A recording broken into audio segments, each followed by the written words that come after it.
The election of Jorge Mario Bergoglio by the 2013 conclave turned out to be a watershed moment, not only for traditionalists who reject Vatican II, but also for Novus Ordo conservatives who had placed their hopes in Benedict XVI's hermeneutic of continuity for the Council. Bergoglio, the real face of Vatican II that we survivors of the Paul VI era all remember, is loud and proud about his revolutionary goals. For everyone on the right, it seems, he is too bad to be true. The Francis Revolution has led many of these Catholics to examine Sedevacantism as a potentially coherent theological explanation for the disastrous state of the post-Vatican II Church. Sedevacantism holds that Paul VI and his successors, due to personal heresy, were not true popes. Perhaps because I've written extensively on the topic over the past 25 years, I hear more and more from souls like this, who have either embraced Sedevacantism just recently, or who, confronted with Bergoglio, are now finally willing to consider doing so.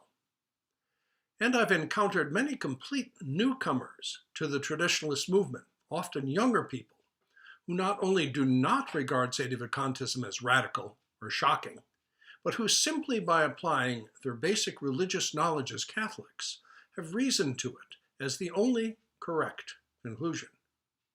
In fact, as I was typing that sentence in the original script, I received an email from yet another such person. The Recognize and Resist, or R&R wing of the traditionalist movement, which holds that one must recognize the post-conciliar popes but resist them, treats the Bergoglio-inspired drift towards Sedevacantism as a cause for outright alarm. In a July 2015 video entitled Stuck in a Rut, I reviewed some of the R&R polemics on this point that had appeared in 2014 and early 2015. The most recent warning against Sedevacantism from the R&R camp comes in the form of John Celsa and Robert Sisko's True or False Pope, Refuting Sedevacantism and Other Modern Errors, due to be published by the Society of St. Pius X in early January 2016. The level of anti-Sedevacantist panic may be gauged not only from the book's length, 700 pages, but also from the hysterical language of the author's preface, which they posted on the internet to promote the book. Sedevacantism, say Messrs. Salsa and Sisko, is, quote, founded upon the same error as Protestantism, anything but Catholic, poisonous, and leads to heresy. Sedevacantists themselves have lost faith in the Church, manifest a diabolical fervor, mock, ridicule, and discredit the Church, are like unbelieving Jews who are enemies of Christ and have produced the pernicious fruit of a sect. Wow! As of this moment, Salsa and Sisko's book has not yet appeared because of printing problems. We haven't been blamed for that, at least. So at present, one can only look forward to the boxcars of grist the book will provide for this particular Sedevacantist's mill. But in the meantime, we can consider a broader question. About a week ago, a Catholic who had written for an R&R publication, but recently concluded that Bergoglio is, quote, a radical heretic who despises Catholicism, unquote, and therefore not the Pope, wrote to ask me the following. Why is Sedevacantism deemed so dangerous by other traditionalists? I simply do not understand the unwillingness to even examine what seems to me, with my current state of knowledge and understanding, clear traditional Catholic teaching. Why do they feel they have to squash it? Does it frighten them? Are they worried about being seen as loons? What is the nature of the mental block that they have? This is indeed an excellent question. especially since the R&R versus Sedevacante controversy is about to heat up again. As someone who has belonged to the traditionalist movement for more than 40 years, and who has researched and analyzed the pro and con cases for Sedevacantism, I would boil the answer down to 3 reasons. 1. Ancient tribal myths. To discover the source for the near irrational fear of Sedevacantism that afflicts so many traditionalists, one must first look to the traditionalist movement's origins in the 1960s and the early 1970s. Because the Vatican II revolution came from the Pope, and because every good Catholic knew that only non-Catholics did not recognize the Pope, and that only bad Catholics disobeyed the Pope, proto-traditionalists needed to quickly come up with some sort of plausible explanation for rejecting the errors and the evils that Paul VI had officially approved. The argument they cobbled together for resisting the Pope revolved mostly around 2 primitive notions. First, Catholics are not really bound by what a Pope teaches or legislates unless it has an infallible stamp on it. For example, a once-in-a-century proclamation like the dogma of the Assumption. Second, a Pope can be like a bad dad, whose evil commands you can disobey, but whom you recognize as your dad no matter what he does. Both ideas were based on a whole array of theological errors that eventually mutated into what came to be known as the R&R position. And all of these errors have been repeatedly and definitively refuted. But at the time, these primitive notions sounded plausible enough to laymen and priests who didn't know any better. And they were repeated so often over the years that they became the unquestionable mythology that identified the tribe. From its founding in the 1960s, the Remnant was the principal organ in the English-speaking world for spreading and defending this mythology, aided by its chief apologist and shaman, Michael Davies.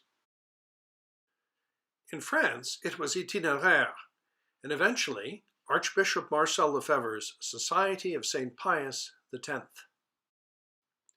Resistance to Rome, quote-unquote, was an easy sell in France simply because a strain of it has run through French history for centuries. Gallicanism, the Petite Église, the French anti-infallibility faction at Vatican I, and the French political right-wing's anger in the 20th century over the papal condemnation of Action Française. But we Americans don't exactly have a sterling record either. The traditionalist mythology we are discussing got an early start on our shores in the 1940s with the followers of the excommunicated Jesuit Father Leonard Feeney, and it has been going strong ever since. The original myths that Sedevacantism threatened eventually spawned other myths as well. Sedevacantism could not be true, we were told, because it would leave us without a pope to consecrate Russia to the Immaculate Heart, in conformity with the Fatima message. This argument has long been promoted not only by Messrs. Salsa and Cisco, but also by other R&R Fatima industry movers and shakers, such as Father Nicholas Grunner, Christopher Ferreira, and Brian McCall. Here, a principle invented on the basis of private revelation, which no Catholic is strictly speaking obliged to accept, is supposed to trump public revelation, which Catholics are obliged to accept, and which is the data underlying the theological principles for the Sedevacantist argument. The tail wags the dog. Finally, if you have been raised in the R&R camp, you have been taught to fear Sedevacantism as schism.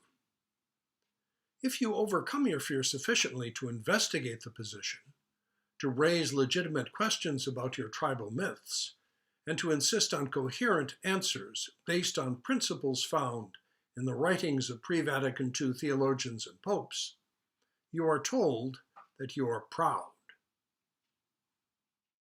The latter in particular is a trick employed by Society of St. Pius X retreat masters, who are supposed to give at least one conference aimed at indoctrinating retreatants into the Society of St. Pius X myths. Bad spirituality covers up bad theology. Cowardice and human respect. Though false, the foundational myths like no infallible stamp, no obligation, popes can be bad dads, are easy to explain to relatives or acquaintances who may inquire about your chapel's relationship to the diocese and to the Pope. Such folks may be a bit uncomfortable with the idea of infallibility anyway, and most of them have surely known a bad dad or two. Even if someone is a bit skeptical about your answer, he won't take you for an extremist or, gasp, someone who actually takes religious beliefs seriously. But lay on family and friends the idea that the smiling, easygoing, non-judgmental, selfie-snapping Pope of Mercy is really a heretic with ideas straight out of hell, and an uncomfortable silence will descend around the backyard barbecue pit.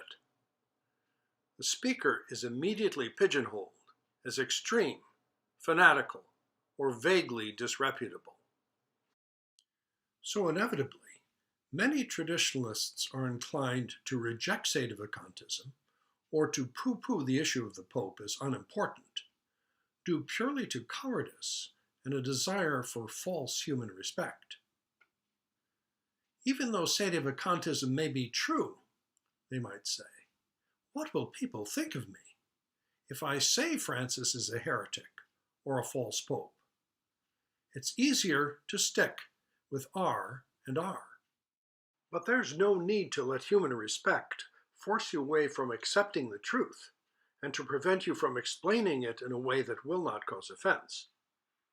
The late Father Paul Wickens brought up the issue in a letter to me in the 1990s when he asked, "But how can I tell Aunt Helen?"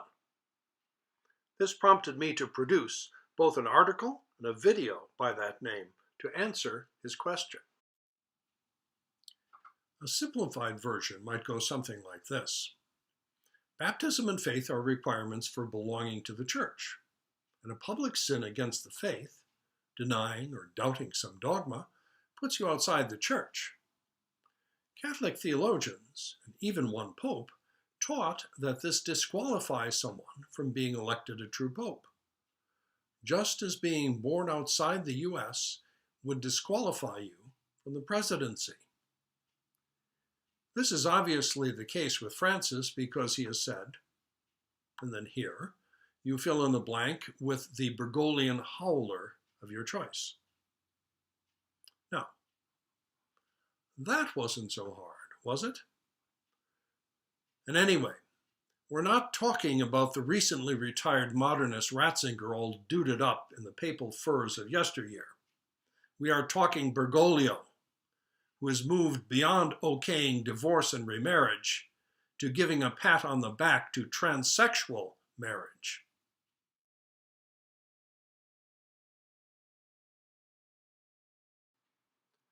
No market appeal.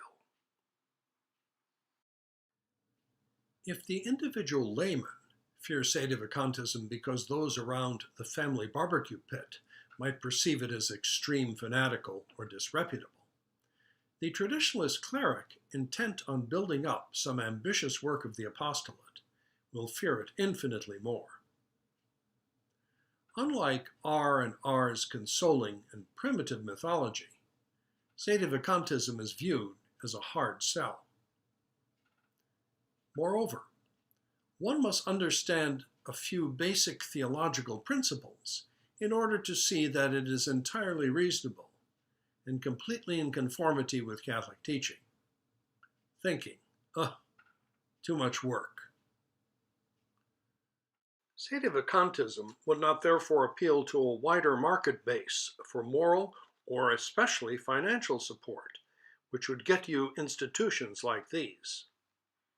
SSPX realized this from the beginning.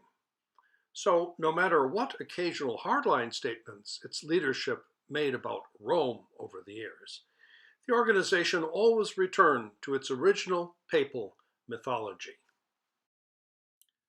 Why change a winning formula when for 45 years it's been the goose that's laid you golden eggs? But once again, this is not just a French disease. It was likewise the fear of losing marketing appeal and broad financial support for his traditionalist monastery from SSPXers, Sedevacantists, independents, indult types, and the R&R camp that prompted the Alabama Benedictine Father Leonard Jardina to remain coy and publicly silent about his position on the Pope till the day he died. His monks all left, and the monastery property was turned over to the Novus Ordo.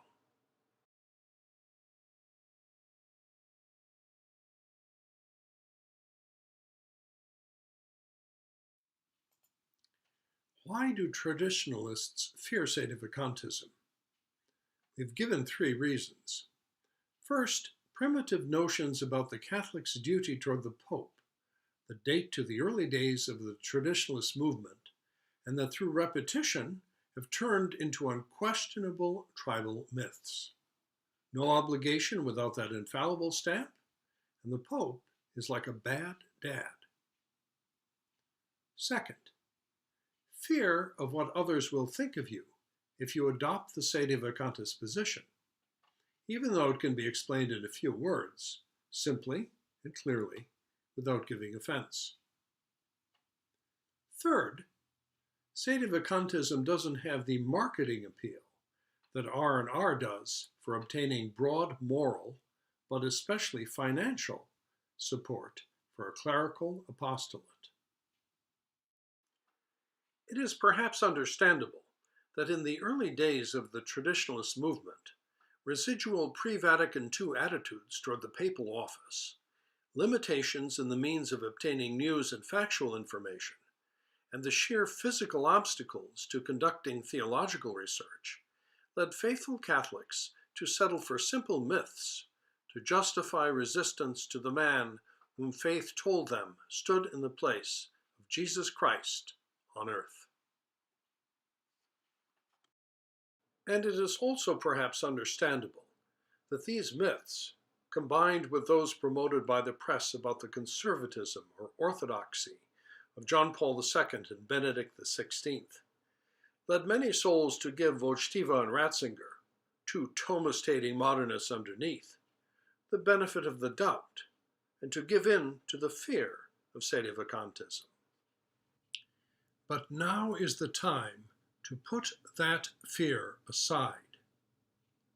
And it is also time to put aside the contorted theories of the tribal mythmakers who destroy the papacy to save it. You can now see with your own eyes and hear with your own ears the poisonous modernist heresies of Vatican II, incarnate in the person of Jorge Mario Bergoglio. He is destroying Catholic faith. He is destroying Catholic morality for untold millions of souls, now and for centuries to come. As such, he is no mere bad dad with an unused infallible stamp in his back pocket. Still less is he the vicar of Christ. He is the vicar of the devil, and no one should be afraid to say it.